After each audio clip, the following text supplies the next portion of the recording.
5 comportements qui repoussent le Saint-Esprit. La plupart des chrétiens ne s'en rendent pas compte. Saviez-vous que vos habitudes peuvent attrister silencieusement la présence de Dieu, éteindre la flamme de son esprit et fermer la porte à votre propre percée? Je vais révéler 5 comportements dangereux, qui menacent l'âme et étouffent l'esprit, que des millions de croyants commettent sans même réaliser qu'ils ferment la porte au nez de Dieu. Dans cette vidéo, nous exposons les péchés cachés qui expulsent silencieusement la présence de Dieu de votre vie. Si vous vous sentez distant de Dieu, froid dans votre adoration ou sec dans votre esprit, ce message est votre appel au réveil. Regardez jusqu'à la fin, car l'un de ces 5 comportements pourrait être précisément ce qui maintient le ciel silencieux dans votre vie. Commençons. 1. L'amertume et le manque de pardon. Bien-aimés, arrêtons-nous un instant au seuil de nos propres cœurs et laissons l'Esprit du Dieu vivant nous sonder. Car le premier comportement qui repousse le Saint-Esprit est celui que nous justifions souvent, que nous camouflons et que nous portons pendant des années comme une blessure secrète. Nous l'appelons amertume. Nous le déguisons en souvenir. Nous le défendons comme justice. Mais la Bible l'appelle manque de pardon. Éphésiens 4, 30-32 l'affirme clairement. N'attristez pas le Saint-Esprit de Dieu. Que toute amertume, toute animosité et toute colère disparaissent du milieu de vous. L'amertume n'est pas une blessure. C'est le choix de garder la blessure ouverte. C'est comme tenir un morceau de charbon brûlant en prévoyant de le lancer sur son ennemi, mais finir avec les mains brûlées. C'est un cancer spirituel parfumé. Vous pouvez sourire, crier et servir. Mais si l'amertume vit dans le sol de votre âme, vous avez verrouillé les fenêtres du ciel avec la clé rouillée de l'offense. Hébreux 12h15 nous avertit qu'une racine d'amertume pousse et souille beaucoup de personnes. Pas seulement vous, mais tout ce qui vous entoure. Vous pouvez être doué, appelé et oint. Mais si vous laissez une offense s'enraciner, elle étouffera le fruit de l'esprit dans votre vie. Le Saint-Esprit n'est pas attristé par vos blessures, mais par votre refus de les relâcher. 2. L'orgueil et l'autosuffisance. Nous entrons maintenant dans le deuxième comportement, subtil, socialement acceptable, même célébré dans le monde, mais toxique pour l'esprit, l'orgueil et l'autosuffisance. Jacques 4h6 déclare clairement: Dieu résiste aux orgueilleux, mais il fait grâce aux humbles. L'orgueil n'est pas seulement l'arrogance. C'est l'indépendance.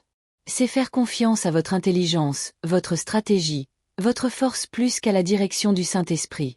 C'est conduire dans un brouillard épais la nuit. Au lieu de ralentir et laisser Dieu conduire, vous appuyez plus fort sur l'accélérateur. L'orgueil dit « Je gère ». Le Saint-Esprit dit « Alors j'attendrai que tu ne gères plus ». L'humilité dit « Saint-Esprit, je ne peux pas vivre cette journée sans toi. » L'orgueil construit des tours. L'humilité construit des autels. L'un obtient le silence du ciel, l'autre le feu du ciel. 3. L'immoralité sexuelle habituelle. Il y a un silence tremblant lorsque nous arrivons à cette vérité. 1 Corinthiens 6, 18-20 dit: Fuyez l'impudicité.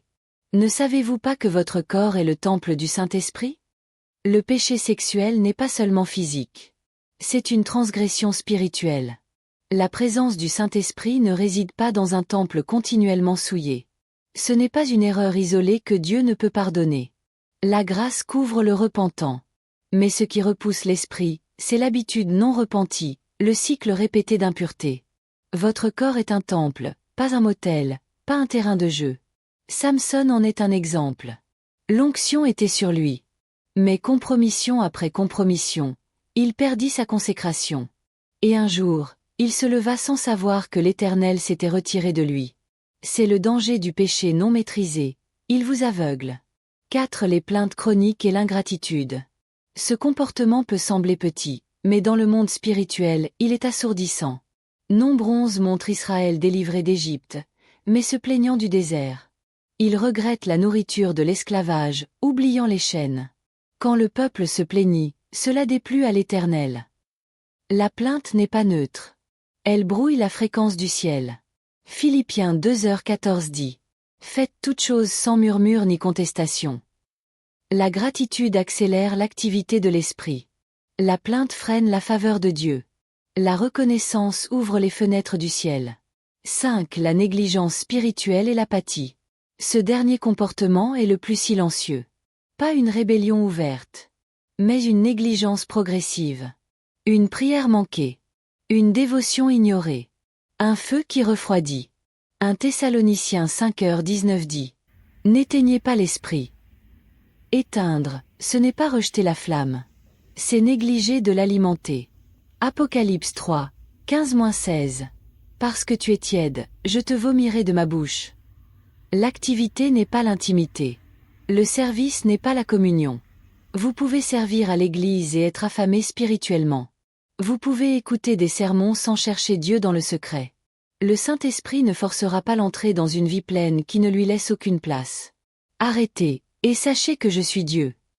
Psaume 46, 10. Échangeons ce qui l'attriste contre ce qui l'accueille. L'amertume contre le pardon.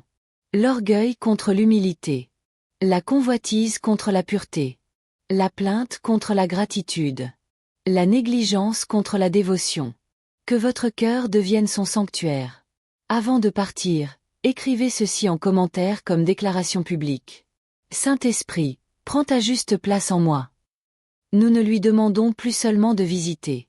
Nous lui demandons de rester. Avant de partir, n'oubliez pas de liker, vous abonner et partager pour répandre la parole de Dieu. Que Dieu vous bénisse tous.